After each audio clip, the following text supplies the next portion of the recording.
Biblioteca de Bolso, uma conversa informal a três sobre a relação que estabelecemos com os livros. Uma ideia original de Inês Bernardo E José Mário Silva. Olá, bem-vindos a mais um Biblioteca de Bolso. Estamos de volta, é verdade, foi um grande interregno. Houve uma pausa que teve muito a ver com as nossas responsabilidades na vida, porque isto não é a nossa atividade principal. A Inês mudou de trabalho, começou uma vez mais, começou a trabalhar numa nova área e, portanto, houve aqui um pequeno desajuste entre aquilo que nós gostaríamos que fosse a pausa e o que a pausa se tornou. Acabou por ser mais longa do que nós queríamos, mas estamos de volta, isso é que é importante. O que importa é que estamos de volta e ainda cá estamos. Vamos continuar no vosso bolso, a vossa biblioteca de bolso, a acompanhar-vos todas as semanas. Sim, e antes de voltarmos ao nosso registro habitual, a partir da próxima segunda-feira voltaremos aos programas com o formato normal. Vamos fazer, como aliás fizemos no início de 2017, a retrospectiva de 2016. Vamos fazer o mesmo em relação a 2017, recuperar alguns dos momentos, não necessariamente os melhores ou os mais importantes, mas alguns momentos que nos ficaram na memória e que gostávamos de partilhar com vocês. E começamos por onde? Começamos pelo Afonso Cruz. Pelo Afonso Cruz, que é um magnífico contador de histórias, foi Jalan. Na altura ainda não existia havia esse o novo livro do Afonso Cruz. Sim. Mas falou muito de viagens, como o Jalan fala. Exato. E a dada altura falou-se do facto de ele transportar livros, de lhe darem livros que ele transporta e dele próprio emprestar livros que sabe que não vai voltar a recuperar, e do facto de muitas vezes ele acha que sabe sempre onde estão os livros na sua biblioteca, mesmo quando não estão organizados os livros, mas que às vezes eles não estão lá, e que nós também partilhamos a nossa experiência disso. Bem, vamos ouvir e já voltamos a comentar. Também viajava sozinho, e os livros... São companheiros de viagem, não é? Sim, completamente, porque eu digo sempre muito isso em relação, por exemplo, à escrita, porque é um ato solitário, não é? Nós sabemos que é um ato solitário. Nós fechamos, isolamos, mesmo que estejamos rodeados de pessoas, isolamos, mas não é um momento de solidão, ou seja, as pessoas não sentem solidão quando estou... Eu, pelo menos, não sinto solidão quando estou a escrever ou quando estou a ler também. E também deixavas livros para trás? Recolhias livros e deixavas para trás? Ou trazias raramente, tudo na mala? Raramente. Eu não ligo nada à propriedade, a ter coisas, etc. Mas exceto com os livros. É uma espécie de doença, de vício. És um latifundiário. Se estou uma hora sem comprar um livro, começo a coçar os braços. Então tenho e pronto, custa-me imenso desfazer-me dos livros, até a criação de hamsters, não interessa, tudo o que eu tiver lá. Não, às vezes até porque não me importa nada, por exemplo, de emprestar e saber que nunca mais vou ver o livro, não tenho problemas com isso, mas gosto muito de ter os livros acessíveis e agora também com a profissão que tenho, gosto efetivamente de quando me lembro de alguma coisa, pegar no livro e reler e saber que está. Exatamente. Até porque eu sei se o livro não está ali, sim, eu tenho a certeza que há ali uma situação que eu vou precisar. Se eu estivesse lá, exatamente, são os que não estão. E sei sempre onde é que estão, ou quase sempre. Isso é impressionante, porque o que me acontece é... Está tudo desorganizado, mas sei onde eles estão. Só que eles nunca lá estão quando eu preciso deles. Depois voltam, não sei, talvez tenham ido. Pois eles têm uma vida própria. Sim, a técnica é tu precisares de outro, porque quando precisares de outro sabes que vai aparecer o anterior. A mim acontece-me sempre. Mas também há uma... É quase místico, porque na verdade há determinados livros, determinadas capas, tu sabes, era aqui. Tu tens assim uma espécie de mancha, uma aura que ficou ali. De livros que estavam juntos naquela altura, e portanto começas a sentir alguma coisa no corpo. Sim, era aqui. E às vezes insisto muito porque de certeza que era. É quase o detector de metais, sim, não é? Exatamente. Quente, a ferver. É por aqui, de certeza. Aqueles raminhos para encontrar a água, não é? Sim, eu às vezes tento organizar assim do tipo os que estou para ler em breve, os que marcaram muito, etc. E juntos assim, mas dura pouco a organização. E foi a vida própria dos livros, segundo o Afonso Cruz, e que é um tema que daria um podcast só por si. Falar dos livros. A vida própria dos livros. Sim. Vamos já registar a ideia antes que nos roubem. vamos passar para o excerto seguinte da conversa com o Rodrigo Magalhães, quando ele se referiu ao Bebedor Noturno do Herbert Welder. Eu sou péssimo leitor de poesia, tenho de confessar aqui. Mas se quiseres ler algum dos excertos, estás à vontade. Gostaríamos de ouvir. Há uma coisa que me interessa muito, que eu gosto muitíssimo, porque eu trabalho muito com imagens, e há uma imagem em particular neste livro, que é o que dá o título ao livro, e que é uma coisa extraída dos Salmos. Eu pessoalmente acho maravilhoso, mas eu vou ler e depois vocês logo comentam. Porque também vai à Bíblia, não é? Também vai à Bíblia, exatamente. Também é uma grande tradição poética. Eu vou ler um bocadinho então. Faço a conta aos inimigos como se contam cabelos. Tornei-me para eles numa coisa fabulosa. Nas canções dos bebedores, o meu nome passa e passa como uma sombra maligna. Eu acho isto extraordinário. Incrível. E este tipo de coisas encontras em cada página, praticamente. E em relação aos outros dois livros, são dois livros diferentes e já lá chegaremos, naturalmente. Mas em relação a este, há um livro do R. de Luca que se chama Caroço de Azeitona. Um livro sobre os Evangelhos, e ele diz que lê diariamente uma passagem dos Evangelhos e que ele serve como um caroço de azeitona que ele leva na boca para ir mastigando ao longo do dia. E este livro serve-me exatamente para a mesma coisa. Abro num ponto qualquer, leio uma passagem que já sublinhei, ou uma outra que é uma descoberta total, porque isso também acontece, e esse caroço de azeitona vai-me acompanhando ao longo dos dias. Zé Mário, primeiro deixa-me dizer-te que eu discordo totalmente do Rodrigo. Acho que ele é ótimo leitor de poesia. Verdade. Mas diz-me uma coisa, tu também tens livros que são caroços de azeitona? Opa, tenho. E eu adorei esta imagem porque me reconheço muito nela. Ler um verso ou uma ideia de um conto e sentir que essa ideia fica durante um dia. Eu vou fazer outras coisas, vou lavar a louça, vou passear a póvoa que está ali a roer um osso agora, e aquele verso ou aquela ideia fica ali às voltas. É o caroço da azeitona.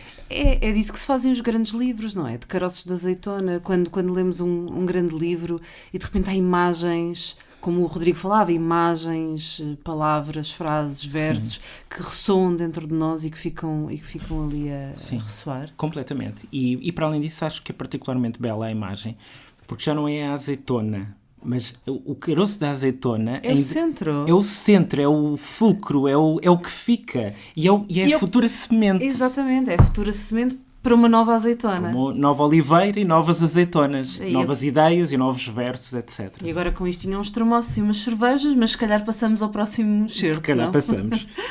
E o próximo excerto é da conversa com a Helena Rafael, em que ela fala de um crime e de uma tragédia. A minha história com a poesia é uma história trágica. Trágica? Como Sim. assim? Eu sou filha de um pai que era professor primário, já está aposentado, e o meu pai foi meu professor da 2ª classe à 4ª classe. E eu todos os dias fazia uma meditação em casa com ele, que era: o pai não te vai dar tanta atenção como dá aos outros meninos, porque tu és minha filha e eu não posso dar tanta atenção, porque as outras crianças vão ficar a pensar que eu te estou a privilegiar. E então todos os dias eu ia para a escola com esta espécie de mantra na minha cabeça, que não aceitei nunca verdadeiramente, porque achava sempre que o meu pai não me dava a atenção que eu merecia. Então um dia o meu pai tinha uma prática na escola, que era fazer um texto livre. Portanto, pedia às crianças para escreverem um texto que depois era eleito por todas as crianças da turma. Era eleito o melhor, que as crianças consideravam o melhor, e era esse o texto que servia de ditado, de cópia, de trabalho gramatical. Eram os textos das próprias crianças que serviam para isso. E os meus textos nunca eram eleitos. E houve um dia que eu decidi investigar nos livros que existiam em casa dos meus pais, tentar encontrar um texto que seduzisse o meu pai e as outras crianças e que ganhasse o texto naquela aula. Então encontrei um livrinho do José Gomes Ferreira de poemas e encontrei um poema pequenino e decidi copiar esse poema como sendo meu.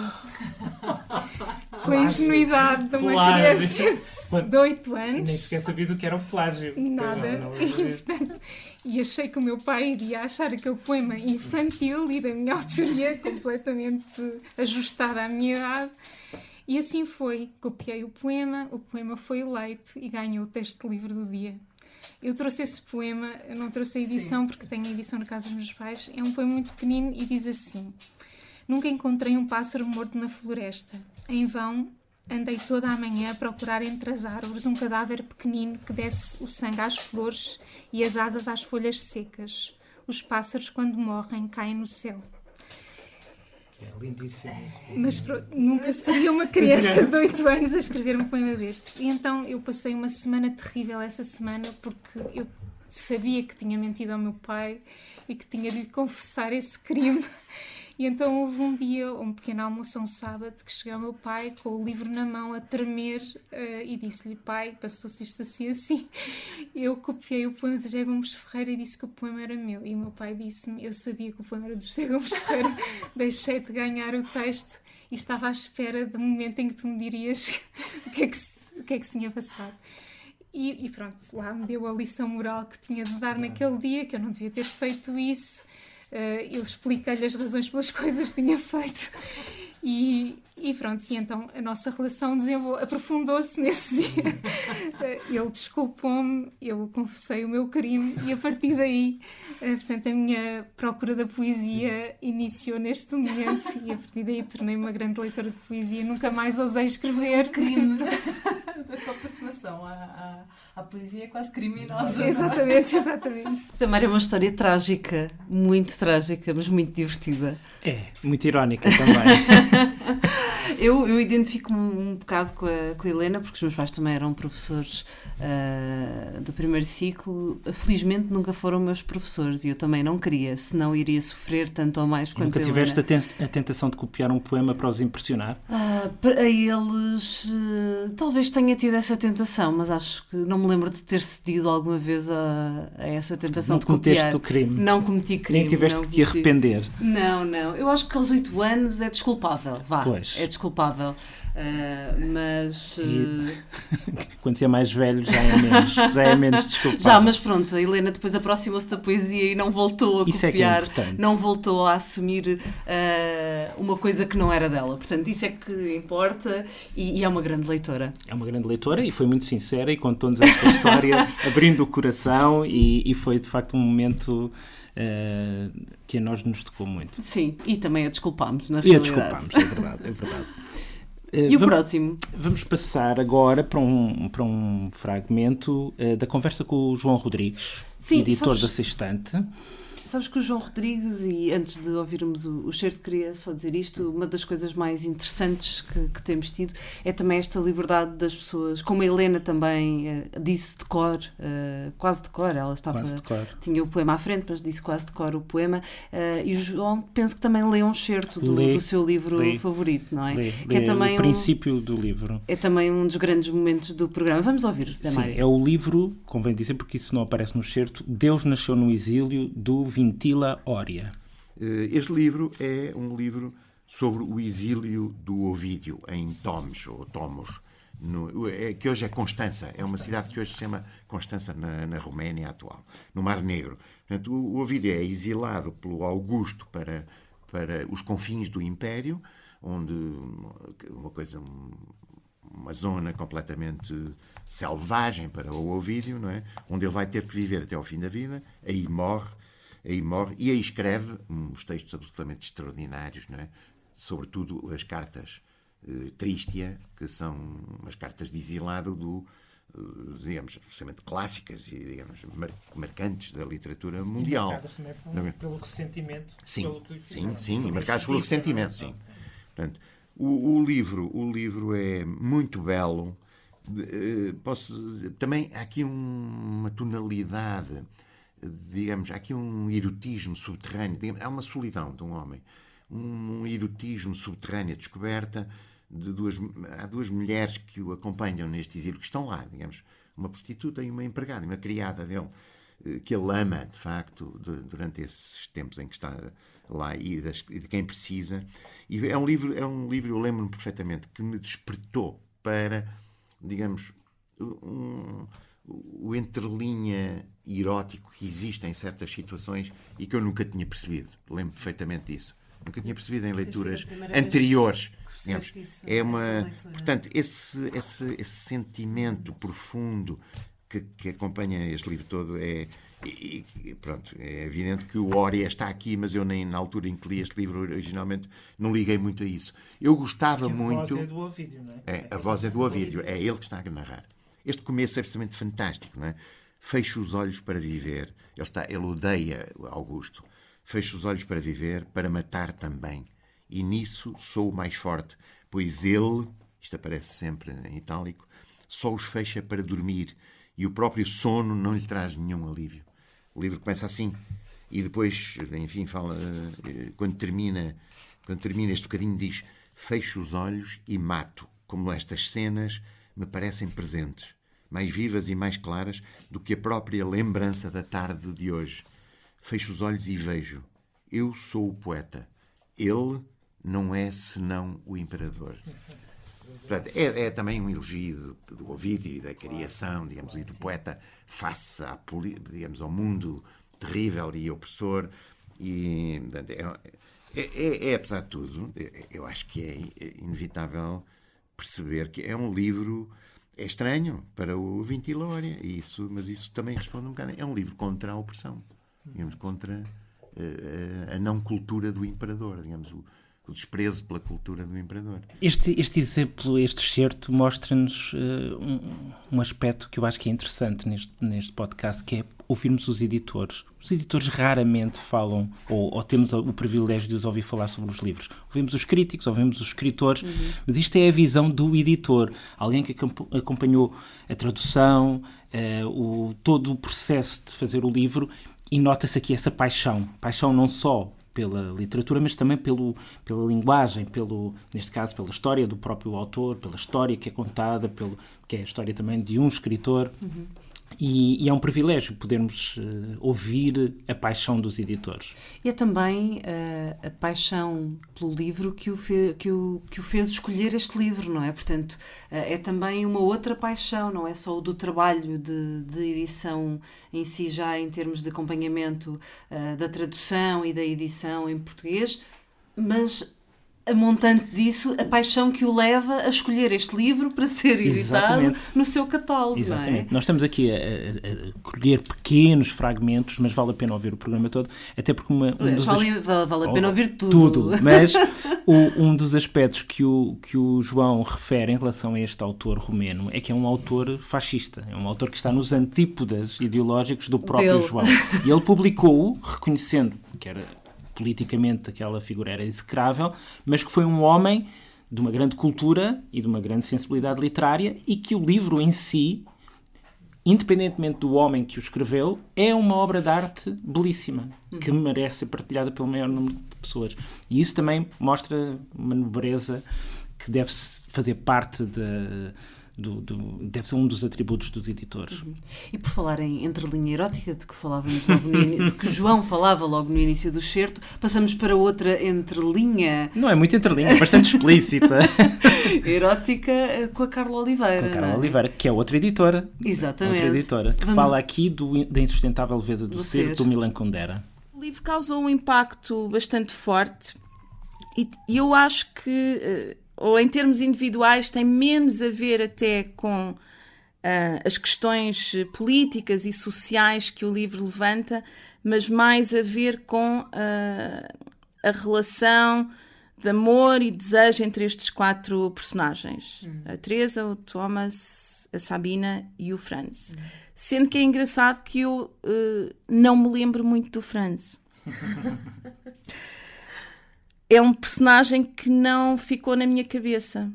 Aquilo que... anos, tu ainda te lembras de algumas cenas, de alguns diálogos, de algumas situações?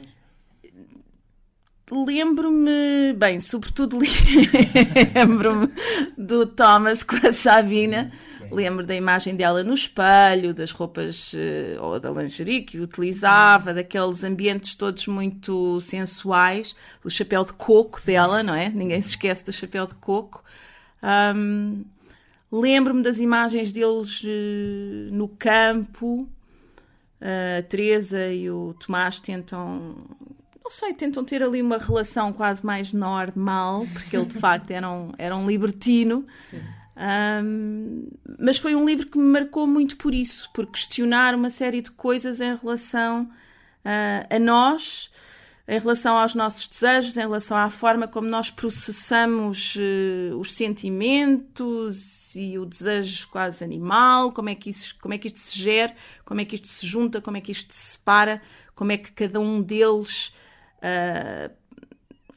Era muito difícil. Eu acho que estava numa fase também muito de tentar perceber quem é que eu era, como é que eu queria viver as relações.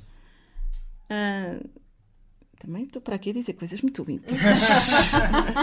Devíamos ter avisado que há um divã abaixo deste estúdio. E basicamente eu acho que a questão aqui minha muito profunda com os personagens era quem é que eu sou.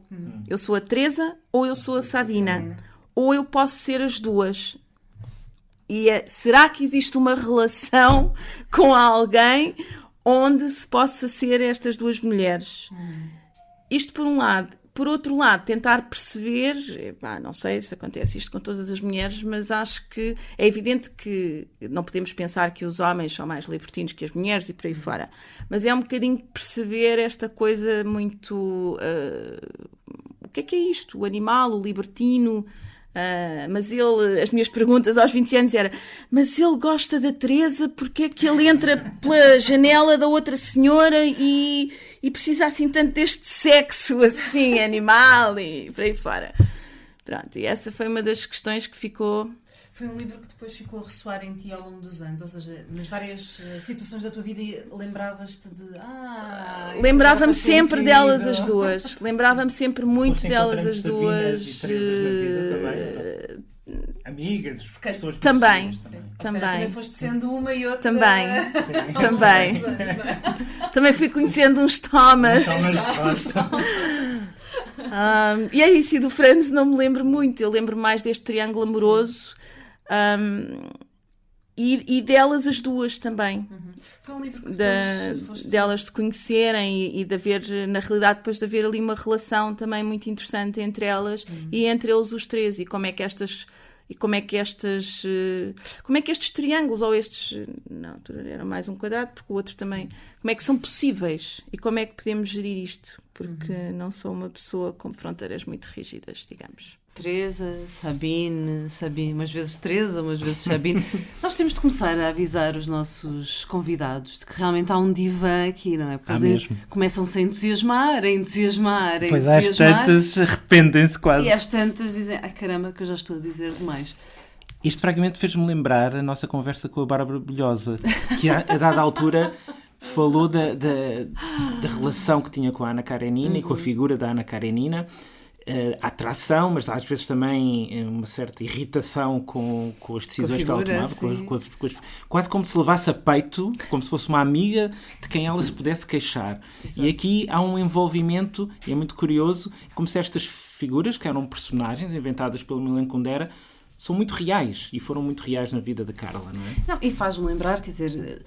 Já temos 2 anos de programas, nós a brincar, esquecemos-nos disto, mas já são 2 anos. Muitas vezes. Faz-me lembrar de tantas outras pessoas que passaram pelo programa e que de repente nos falaram de personagens com quem tiveram relações íntimas. Até paixões assolapadas, que levaram até extremos na idade adulta. Nunca me esquecerei do olhar meio enevoado do Zeferino Coelho a lembrar-se de uma personagem pela qual se apaixonou quando era adolescente. Sim, ou a Catarina Almeida, que soava da palma das mãos quando lia o nome do Carlos da Maia nos Maias. Portanto, há muitos... É o poder da literatura. É o poder da literatura, sem dúvida. E agora vamos passar para o último fragmento, que foi da última conversa com o Filipe Melo. Antes da pausa. Antes deste interregno. E que nos fala de serões literários, ou pelo menos de serões a contar histórias, quando ele estudou em Boston. Vamos ouvir. Lembro-me que aos serões nos juntávamos todos e não tínhamos televisão. Então normalmente a coisa ia parar os colegas, sim. Ainda por cima, eu estudei, eu tive de ir para fora, na altura não havia um curso superior de jazz cá em Portugal. Então, em conversa com os meus pais, eles queriam que eu tirasse um curso superior, então lá arranjámos uma bolsa e assim, com alguma ajuda também deles, acabei por ir para lá. E tive a grande sorte de estar numa universidade que era a que tinha o maior número de estudantes internacionais. Então tinha colegas argentinos, colegas japoneses. Era em Boston, que tinha lá aquele curso de jazz mesmo. E então eu podia estar ali a ouvir os velhotes do jazz mesmo ao vivo. E então foi assim uma época muito especial. Mas isto para dizer que era mesmo assim uma época multicultural. Eu partilhei casa com um coreano, sul-coreano, durante uma data de tempo. Então chegava ao frigorífico e tinha tupperwares com peixes esquisitos, minúsculos. Mas assim, entre essas muitas amizades que eu fiz, tinha um colega que à noite contava histórias do Roald Dahl. Dizia: sabem uma coisa? Tenho uma história para vos contar. E não dizia que era oral. Portanto, estamos a falar de histórias de fogueira sem fogueira. E eu não posso elogiar o suficiente o quão extraordinárias eram estas histórias e o quão incrível era aquele serão. Ele dizia que eram do Roald Dahl ou fingia que eram dele? Não, a coisa era, ele começava só: querem ouvir uma boa história? E contava a história. Mas, verdade seja dita, no final dava sempre o crédito. Mas só depois, quer dizer, ele não dizia: agora vou contar, mas não era aquela coisa de exibicionismo literário, era mesmo: querem ouvir uma boa história? Sim, sim, porque era mesmo entusiasmo. E o que eu percebi nessas histórias, talvez que me parecem mais originais do que a grande maioria, é que têm punchlines tremendos. São tipo uma gigante anedota que tem aquilo que normalmente se designa por payoff, não é? Aquilo para aqui estrangeirada, retribuição, mais bonito. Vamos falar a nossa língua. Compensa, não é? Quem espera pelo fim da história tem a claro, compensação. e não é só a compensação, é estar ali, é tipo um elástico que está a esticar. Então, e algumas das histórias magoam, não é? Algumas das histórias magoam, lá está, porque como tu bem disseste, ele é muito conhecido pelas histórias que fez para crianças, e estas não são para crianças de todo. Então isto para dizer que, de alguma forma, isto é estamos a conversar sobre um livro que de alguma maneira é uma desilusão. Porquê? Porque quando foste ler não era a mesma coisa. Este meu amigo é um excelente pianista mesmo, um tipo brilhante, sentido de humor daquele britânico. Ele é inglês, uma mistura estranha, um inglês com francês. Quem tiver curiosidade, imagina que alguém está a ouvir isto, pode procurá-lo. Exato, já agora tem uma banda sonora que ele chama-se James Uhart, U-H-A-R-T. E então, era este o responsável por estas histórias. E hoje em dia, quando leio as histórias, lembro-me daqueles serões, que eram com música pop dos anos 80 à guitarra mal tocada. Que maravilha! E esta história não está mal, pois não? Não, é maravilhoso. Quando depois leste em livro... ficava um bocadinho atrás.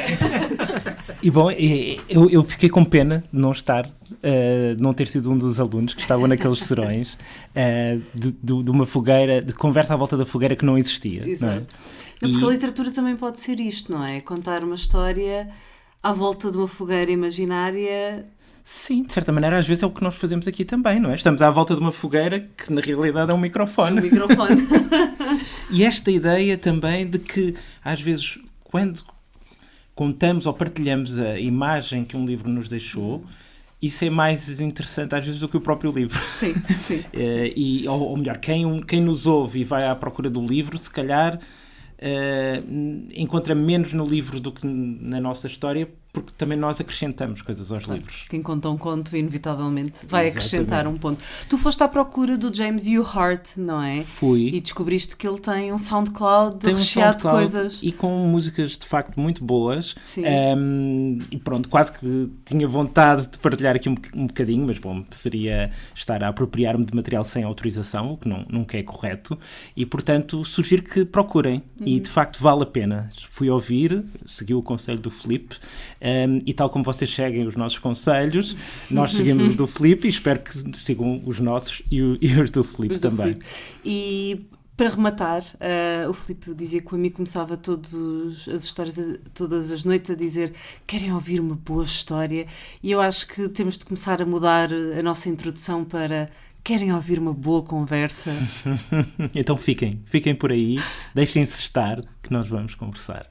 Exatamente. E para a semana voltamos com uma boa conversa. Certamente. Como sempre, e com um novo convidado. Portanto... E prometemos, prometemos, se calhar é melhor não, mas tencionamos ficar agora largos meses sem interregnos. Sem interregnos, sim. Pelo menos é a nossa intenção e vamos fazer por isso.